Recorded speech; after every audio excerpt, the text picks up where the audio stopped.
no debemos confiarnos. Hoy la sombra del populismo y la demagogia amenaza a las sociedades democráticas del mundo.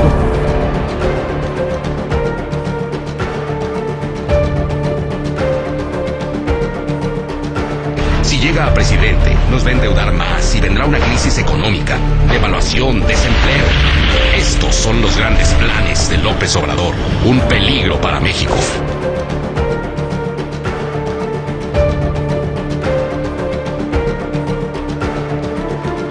Si triunfa Morena, les adelanto, vamos a dejar la Constitución como estaba, como la escribieron los constituyentes de 1917.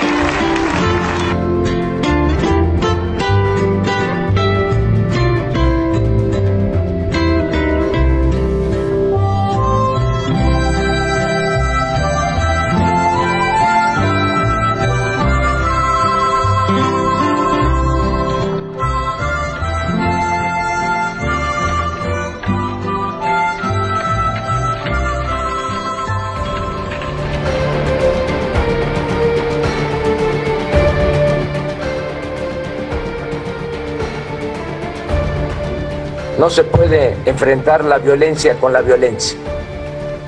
No se puede apagar el fuego con el fuego. No se puede enfrentar el mal con el mal. La paz y la tranquilidad son frutos de la justicia.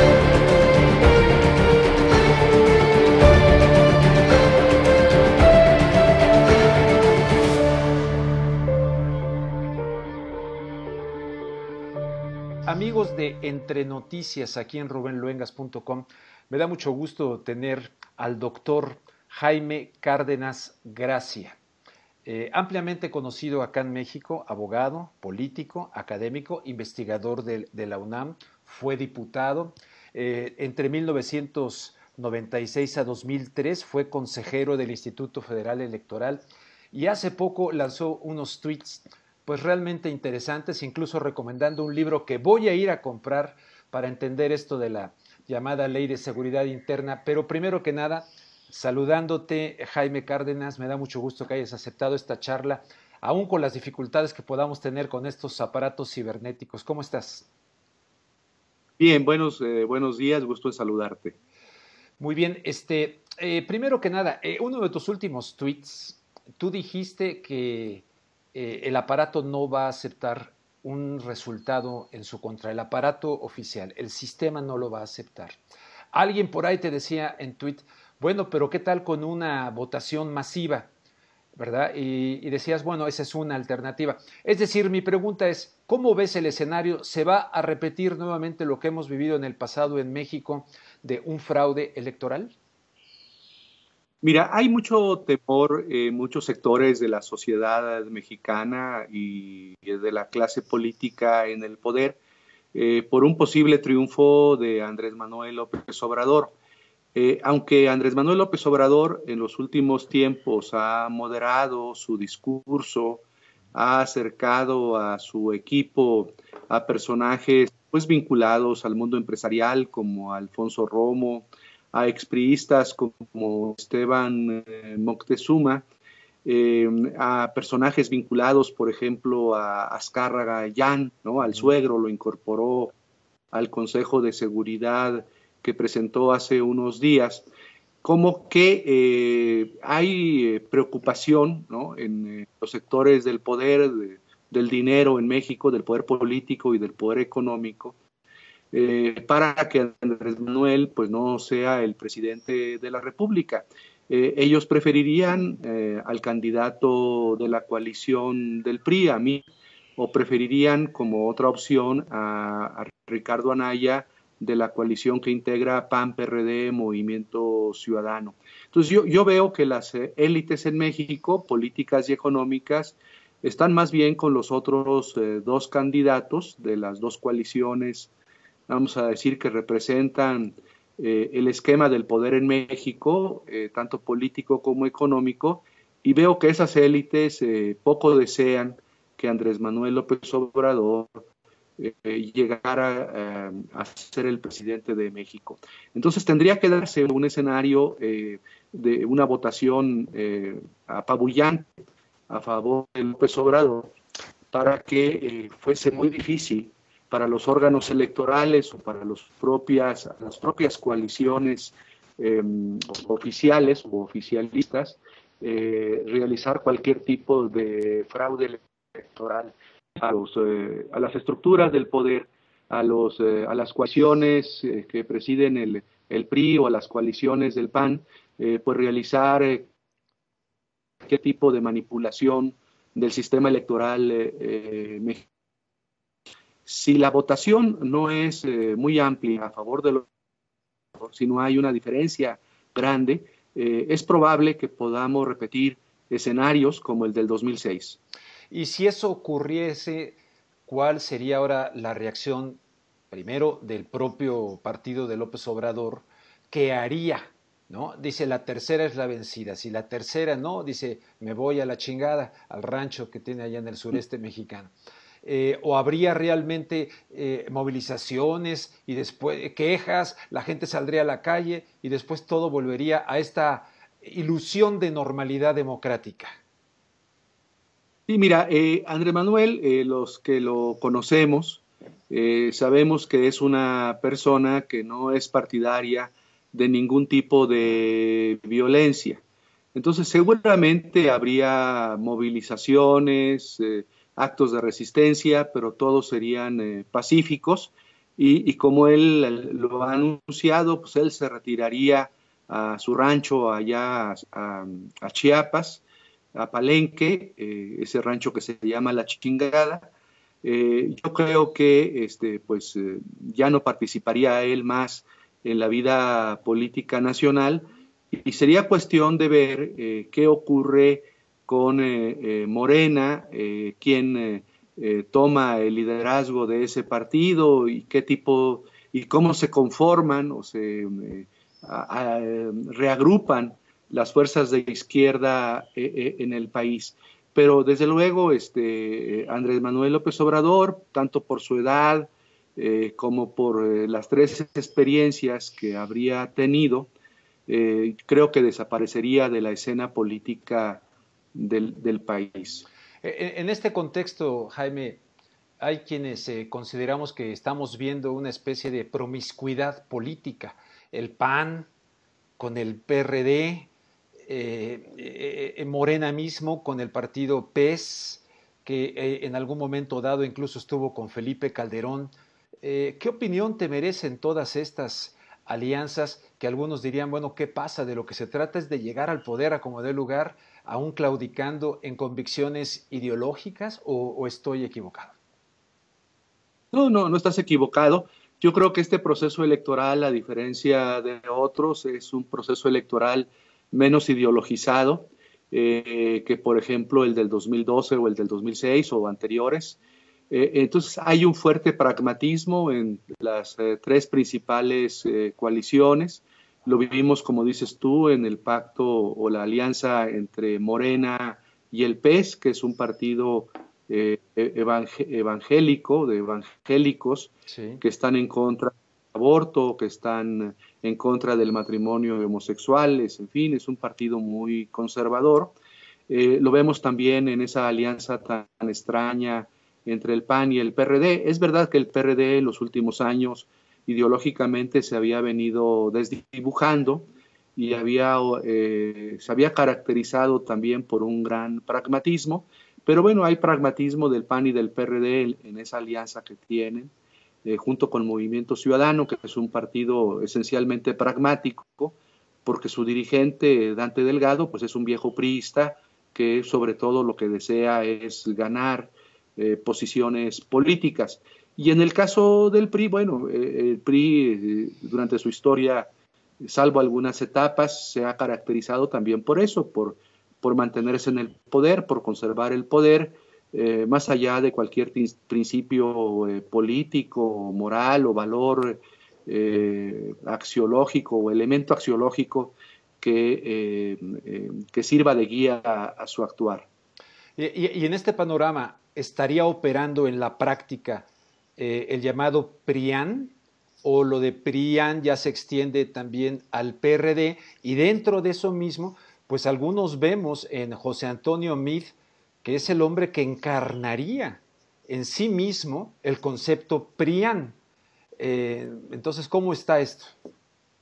Sí, sí, el PRIAN se ha extendido al PRD, desde luego, y creo que la élite del poder político y económico en México tiene como primera opción a Meade, y si Meade no logra avanzar, tener mejores resultados en las encuestas, pues entonces creo que la élite política y económica en México tendría como segunda opción para respaldar a el candidato de la alianza PAN-PRD Movimiento Ciudadano, que es Ricardo Anaya.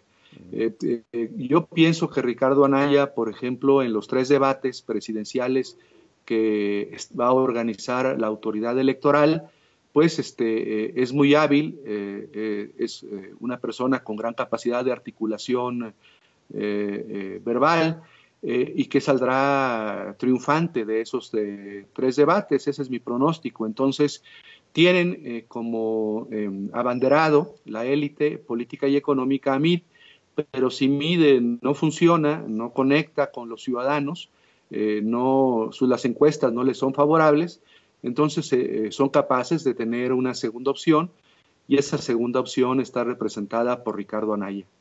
Jaime, ¿te merece alguna opinión o reflexión especial el hecho de que José Antonio Meade en sus estudios de posgrado tenga creo que es doctorado, ¿no?, en la Universidad de Yale, donde estudió Ernesto Zedillo Ponce de León, donde ha ocupado Ernesto Zedillo la oficina de globalización, donde estuvieron los señores Bush, hasta el abuelo, y donde estuviste de alguna manera tú también un tiempo, ¿no?, como estudiante visitante en la Universidad de Yale?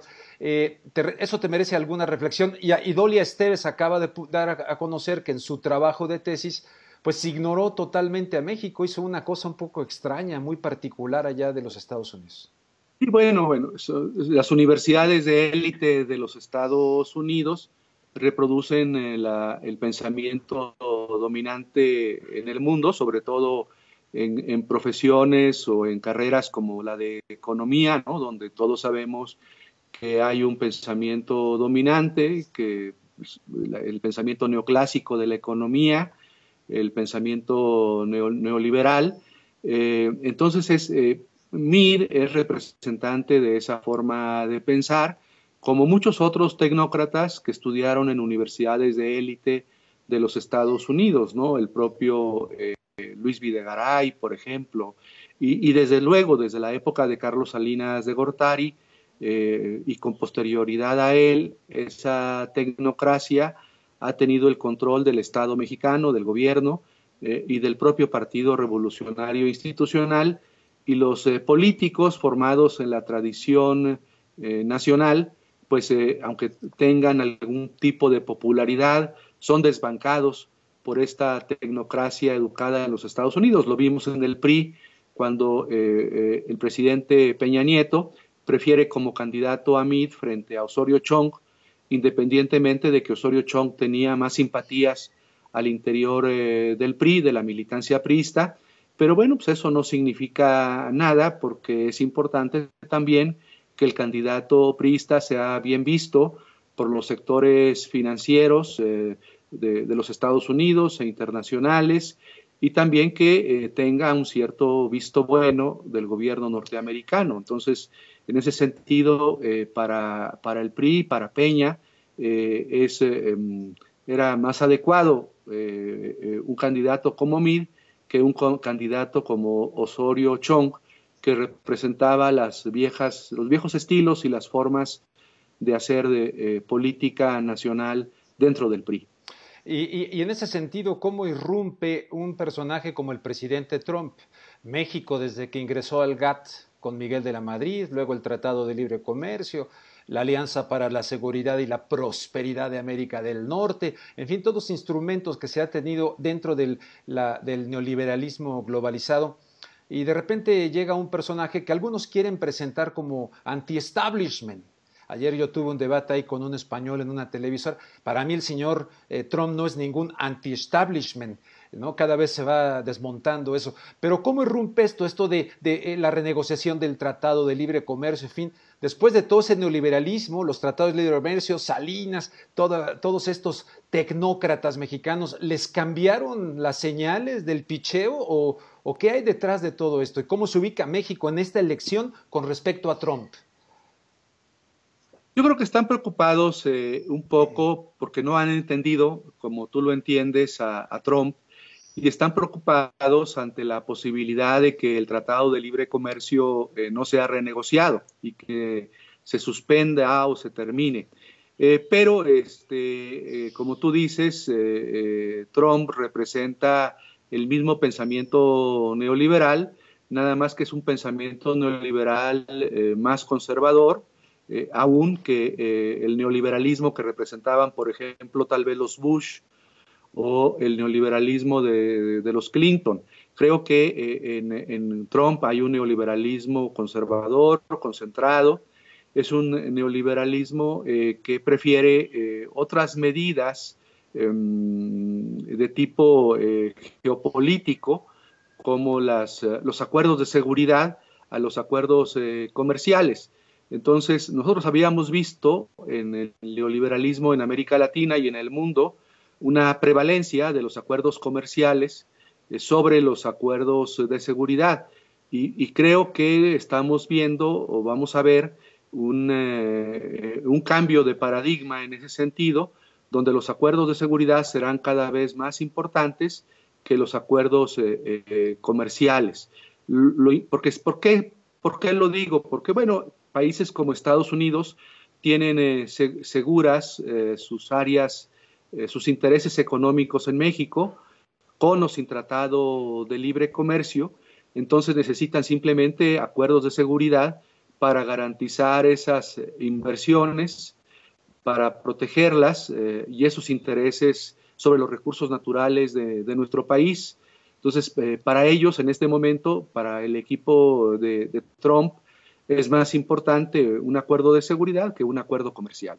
Veo que los tecnócratas y los que han estado en el poder, tanto PAN como PRI en México, están atacando a Andrés Manuel López Obrador como algo del pasado, un emisario del pasado. Es viejo, no tiene que ver con insertar a México en el mundo, en este mundo actual, y lo ven como alguien que está realmente añejando. Y luego está circulando mucho un fragmento de algo donde López Obrador dice, si llego al poder voy a dejar la Constitución tal como estaba en 1917, y de ahí lo están criticando. Había en esa Constitución derechos plenos para las mujeres, en fin, pero veo que por ahí va el tema, y luego creo sale él, no sé si es él, pero sale en una carreta ahí con unos bueyes o algo muy parecido a él, como diciendo, este señor es un viejo emisario del pasado. Creo que van por ahí. Sí, van por ahí, te digo, aunque ese discurso de Andrés Manuel, que era un discurso keynesiano, un discurso de welfare state, de defensa del estado del bienestar, de cierta intervención del Estado en la economía, lo ha ido matizando. Por ejemplo, hay en su equipo personas ya del gabinete que ha designado, como el que sería futuro secretario de Hacienda, que también estudió en los Estados Unidos, que dicen que respecto a la reforma energética, por ejemplo, no se trataría de revertirla, de derogarla, sino simplemente de revisar los contratos, las licencias, para obtener pues las mayores ventajas para México.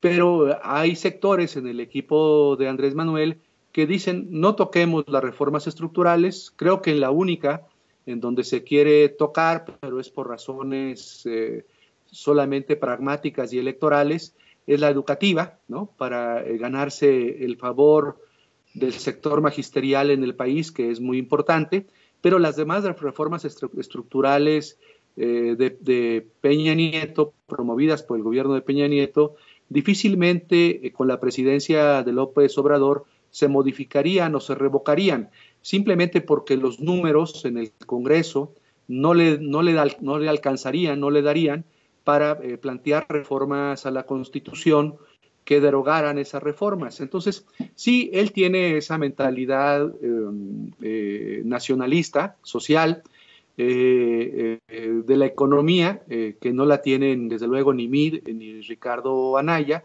Es una mentalidad que puede comprenderse como una mentalidad económica keynesiana, que pues es mal vista porque ese pensamiento económico no es el que es dominante hoy en día en los Estados Unidos, ni en México, ni en el mundo entero, ¿no?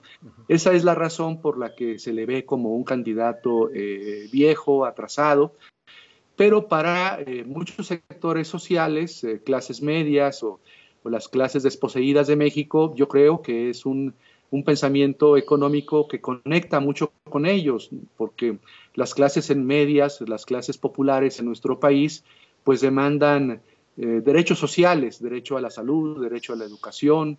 Hay un problema muy grande en México, como tú sabes, con la educación de los jóvenes. Si los padres no tienen para pagar una universidad privada, pues los jóvenes se quedan sin educación superior. Les llamamos ninis, son más de 7 millones de ninis. Hay un problema también con la salud en México. La salud en México había sido fundamentalmente pública. Es una salud que cada vez se privatiza más, los servicios de salud, y en fin, todos los servicios y el quehacer del Estado mexicano es cada vez más privatizado, con distintos mecanismos que existen en el derecho norteamericano, por ejemplo, las asociaciones público-privadas o la participación del sector privado en áreas de la economía que eran tradicionalmente en México reservadas al gobierno, como el petróleo, la electricidad, en fin. Entonces, Andrés Manuel es crítico de estas concepciones privatizadoras y él desea pues recuperar para el Estado, para el gobierno, algunas áreas de influencia en la economía, y por eso se le ve como un personaje atrasado. Pero ¿qué movimiento de cintura tendría Andrés Manuel López Obrador al llegar al poder? Como tú dices, también habiendo cambiado el discurso para, si no revertir, sí modificar o hacer ajustes a todo esto, teniendo en cuenta que, parafraseando a Francisco Franco, todo quedó atado y bien atado. Estamos completamente atados a los Estados Unidos. México está atado a los Estados Unidos. Yo creo que la gran propuesta de Andrés Manuel López Obrador está en dos temas, ¿no? Uno es el tema anticorrupción, es decir, sí, ni modo, están ahí los contratos, las licencias, las asociaciones público-privadas, no podemos hacer nada contra ellas, porque no tenemos los diputados o los senadores necesarios para reformar la Constitución, y además si reformamos la Constitución tendríamos una calificación negativa por parte de los Estados Unidos y por parte del sector financiero internacional. Entonces lo que nos corresponde hacer es que esas materias funcionen con transparencia, funcionen, que el director, por ejemplo, de Pemex o de la Comisión Federal de Electricidad sean personas muy cercanas a él, que actúen con transparencia, que los consejos de administración de esas empresas productivas del Estado también rindan cuentas de manera más clara. En fin, él va a buscar algún tipo de control por parte del Congreso, por parte del Poder Judicial, para que haya mayor transparencia y rendición de cuentas en ese tipo de negocios donde ingresan empresas transnacionales. Y la otra propuesta, también muy importante, pues es la corrupción interna, los privilegios de los grandes funcionarios públicos, la reducción de salarios de los altos funcionarios públicos del país, el derroche en el presupuesto público. En fin, yo creo que eso pues es también algo que la sociedad aplaudiría. Desde luego, la alta burocracia de México pues no le gustan estas propuestas, ¿no? Recientemente, por ejemplo, te doy un dato, la Constitución mexicana se modificó en el artículo 127 y hay un principio que dice que ningún funcionario público puede ganar más que el presidente de la República. Entonces, si el presidente de la República se reduce el salario a la mitad, eso significaría que ningún secretario de Estado, ningún director director de una empresa estatal, ningún ministro de la Suprema Corte tendría un salario como los que actualmente tienen, ni los privilegios, ni los bonos, ni los estímulos económicos que en la burocracia nacional, tanto a nivel federal, estatal o a veces hasta municipal, muchos cargos públicos reciben. Entonces, ese es un punto de atención muy importante en el equipo de López Obrador, junto con la lucha contra la corrupción y simplemente pues tolerar lo de los contratos, las licencias, la inversión extranjera en nuestro país bajo esquemas de mayor transparencia y rendición de cuentas. Bien, pues acercándonos ya al final, es evidente que ya está el pelotón de fusilamiento desde los medios de comunicación tirándole duro a Andrés Manuel López Obrador, con periodistas que incluso a nivel personal lo califican de loco, una serie de cuestiones de ese tipo. Está ese pelotón de fusilamiento que no están informando, sino que están tratando de crear nuevamente opinión pública. La opinión pública incluso nuevamente con el argumento ahora de Nicolás Maduro, de Venezuela, etcétera. Pero dentro de este panorama está algo verdaderamente preocupante, que es la llamada Ley de Seguridad Interna, que desde mi punto de vista hay que entenderla desde los Estados Unidos de Norteamérica, desde el Homeland Security, desde el Acta Patriótica. Hay mucha cosa que se está homologando en función de los Estados Unidos. Y tú acabas de recomendar un libro que yo voy a ir a comprar el día de hoy. Todavía estoy en México antes de regresar a Los Ángeles. Voy a ir a Gandhi a buscarlo. Pero tu opinión de cómo va a irrumpir esta Ley de Seguridad Interna en un proceso electoral tan delicado, donde también creo que la sociedad mexicana se va a volver a enfrentar como aquella vez con Calderón y todo, odio, racismo, los nacos, una sociedad muy dividida. Veo un 2018 muy peligroso, pero además este ingrediente de la llamada Ley de Seguridad Interna. Y mira, pues es la Ley de Seguridad Interior, como tú lo dices muy bien, es una reproducción, es una copia del esquema de Homeland Security, de la Patriot Act. Es una ley que consta de 34 artículos y que rompe todo el esquema de división de poderes y el esquema federal en México, porque concede al presidente de la República y a las Fuerzas Armadas todo el poder para determinar los riesgos y amenazas a la seguridad interior, sin contrapeso del poder legislativo y sin el poder de revisión del poder judicial sobre esas decisiones. Es decir, el presidente de la República puede decir, en tal estado hay un esquema preocupante de seguridad interior, se toman las medidas, esas actividades van a estar coordinadas por un comandante militar de la Secretaría de la Defensa o de la Secretaría de la Marina, y se establecen ahí las condiciones para garantizar el orden público, la estabilidad, para combatir principalmente al crimen organizado. Se le llama Ley de Seguridad Interior, pero en realidad es una ley de seguridad pública para combatir al crimen organizado, ¿no? En México, afortunadamente, aún no tenemos fenómenos de terrorismo. Entonces, nuestros terroristas son los integrantes del crimen organizado, y es una ley para combatir fundamentalmente al crimen organizado, aunque desde luego también puede emplearse para combatir a los disidentes del régimen.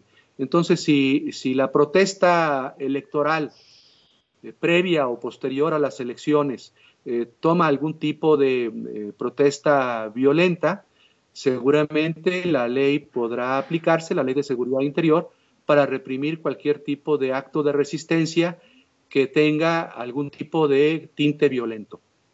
Y eso si no nos llevan al escenario de la geopolítica internacional, porque en aquel Alianza para la Seguridad y la Prosperidad de América del Norte en 2005, en Waco, en Texas, el señor Fox con Bush y Martins de Canadá incluyeron en el concepto seguridad, aparte de lo energético, incluyeron pues obviamente y meter al ejército mexicano al Comando Norte de los Estados Unidos. Y bueno, todas las reformas en México, hay muchas reformas muy interesantes. Por ejemplo, en 2015 se modificó la Ley Federal de Armas de Fuego y Explosivos, y no sé, me imagino que lo sabes, que ya en México está permitido legalmente que agentes de migración y aduanas de los Estados Unidos estén con armas, tengan armas, territorio nacional primero, que estén en territorio nacional y tengan a su disposición armamento, sin someterse a la jerarquía policíaca o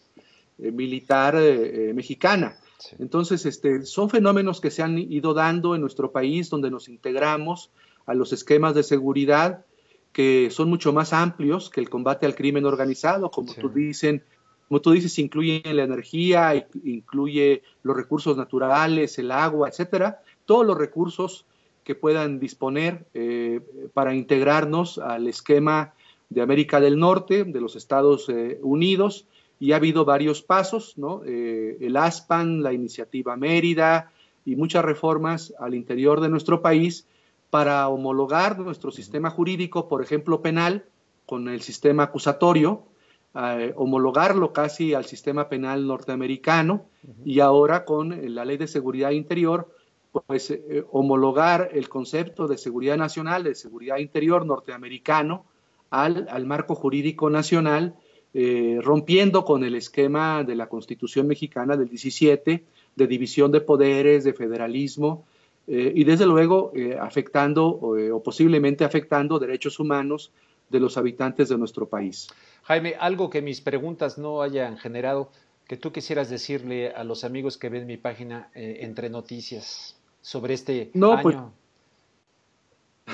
Rubén, agradecerte la entrevista y decirles a los amigos de tu página que nos espera un año muy interesante en México, muy complicado.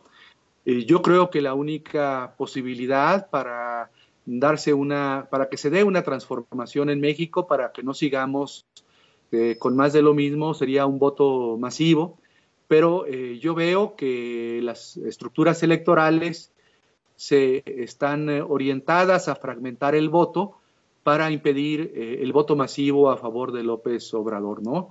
El tema mismo de los candidatos independientes, por ejemplo, o esta guerra mediática que tú observas muy bien en contra de López Obrador, pues todo esto va a desalentar y a inhibir el voto a favor de esta opción, que para algunos es una opción vieja, antigua, que a mí me parece una opción keynesiana, bastante moderada, debo decir.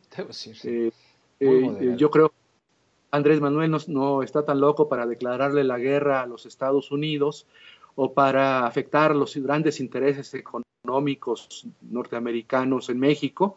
Él simplemente lo que desea pues es una mayor independencia política, una lucha contra la corrupción y una burocracia sin privilegios, ¿no? Una mayor igualdad social, pero bueno, esto es difícil en un país donde hay una élite tan poderosa, tan vinculada a los intereses externos, que hará todo lo posible para que esa opción que representa López Obrador, con toda la moderación de López Obrador de los últimos meses, no llegue a la presidencia de la República. Jaime, pues te agradezco muchísimo, muchísimas gracias por aceptar esto y si me permites, pues seguimos en contacto aquí reflexionando en lo que nos falta hasta las elecciones. ¿Cómo no, Rubén? Y espero aprender más sobre Skype. Ahí luego le voy a decir a Pastor que se ponga en contacto contigo, pero ahorita funcionó bastante mejor la transmisión. Funcionó mejor que en las pruebas. Muchas gracias. Bueno, a todos los amigos. Bueno, pues un fuerte abrazo. Gracias. Hasta luego.